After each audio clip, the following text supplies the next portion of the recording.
Hey, how you doing? I'm Tom Corradini. I'm an actor, theater producer, composer, and here's my vlog, my theater vlog.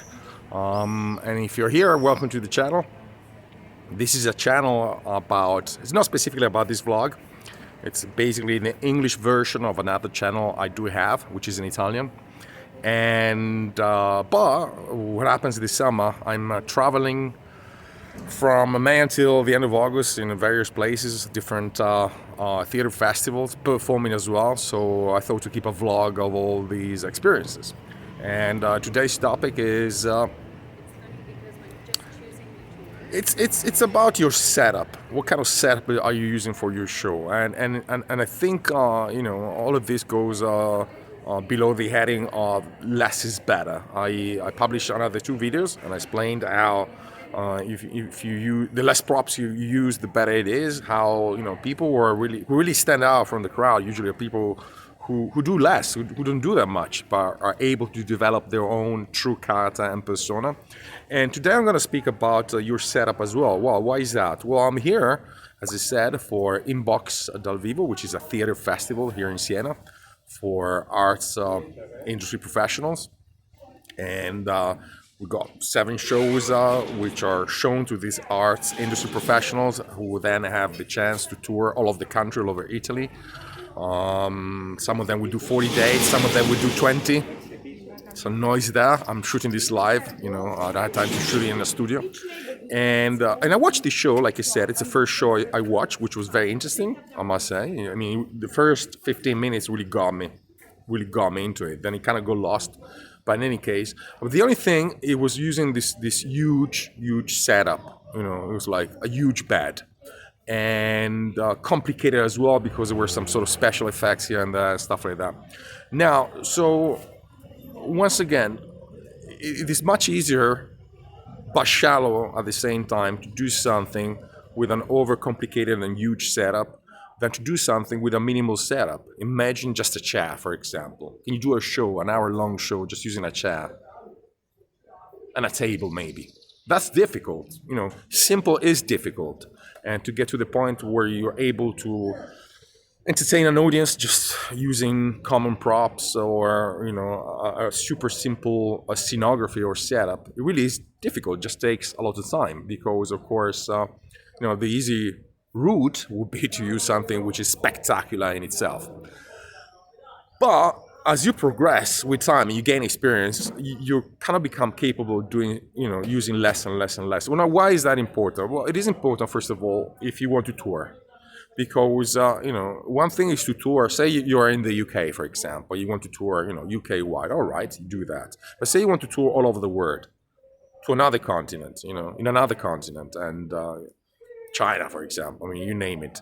Then, if you use overcomplicated setup, it's just going to make it very, very difficult to travel from one country to the other. Stupid reason, but it is what it is. I got a clown, a friend of mine who's Argentinian, who always says, my shows always weigh 20 kilograms. Because what he does, he takes this big suitcase, and as he develops a new show, basically we just make sure everything fits inside the suitcase. And why is that? Well, because he travels a lot, and so he's got to make sure he can fly with his show. So that's one main reason.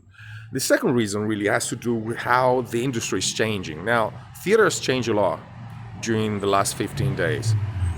Days. Got confused there. Okay, sorry, taking this back. All right. So theater has changed a lot during the last 50 years. And just to give an example, now I don't remember the data. I do have the data because I read that. There are the data, for example, from the Edinburgh Fringe Festival. You can look them up. But basically what's been happening during the last 15 years is that productions are becoming more and more expensive. It's just more expensive to get people on tour. So what you have, if you look, for example, at the catalog or the brochure of the Edinburgh Fringe Festival from 15 years ago, say, to today, what you will notice is that there are a lot of solo shows. And basically what is happening in the industry, like pretty much everywhere, even in music, for example, or film or whatever, basically the middle ground is kind of fading out. So you either have, huge productions, which cost a lot of money and really have this enormous pull effect for the audience, and Broadway style productions, or you have like smaller scale productions, and usually one guy on the stage, maybe two guys at the most. I'll give you an example for Spain. I remember this because once I looked at the statistical data for Spain, and really the inflection point was the financial crisis of 2008. I know this is boring, dates, financial crisis, but really, if you're an artist, professional artist, full-time artist, you gotta know this stuff, okay? So what happened in Spain? The average fee for a show plummeted after the financial crisis. I think on average was like 1,900, 2,000. We're speaking about average. So all the shows, total fee, you divide them for all the shows and companies and so on. I think it was like over 2,000, 2,000 and something. And then it just went down, down, down, down. And I think he touched like 1,300 euro. And the show which was touring the most in Spain in 2013 was a solo show, which was sold, I think, for nothing, like 500 or 600 euro. Now, I don't know what show it was, and it's very difficult to get this data. I mean, if you look for statistical data connected to the live performing industry, just very difficult. So if you go to a big festival, like Edinburgh, Avignon, probably they have those data.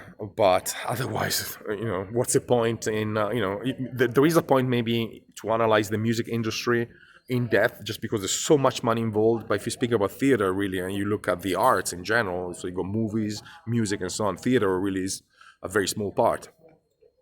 Revenue-like, okay?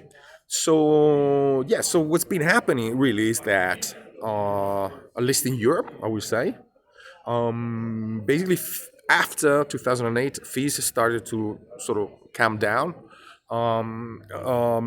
Also, audience, I would say, behavior changed, and COVID has affected audience behavior a lot, believe it or not.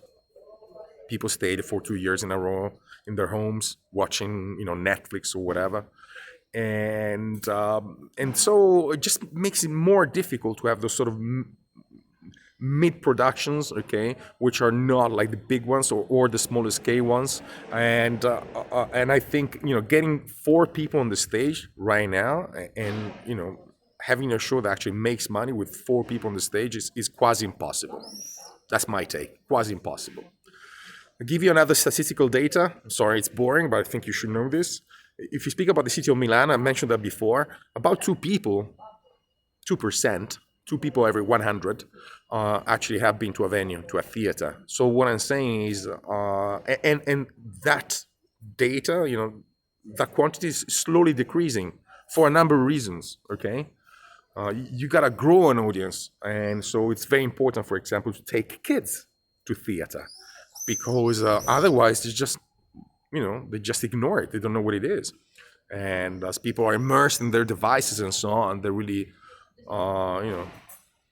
you can't appreciate jazz, I think, unless you have musical training. Let's put it that way. Okay.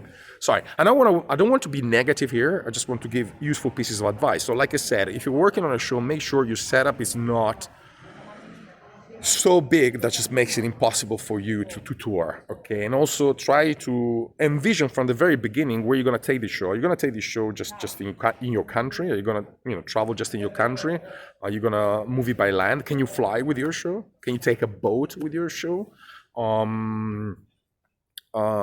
So stuff like that. Digress a bit, but I hope these ideas I give you are useful anyway. And from beautiful Siena, fantastic city, I must say, and I'm gonna eat something right now. What can I say? Life is beautiful. You are beautiful. Enjoy life. Ciao.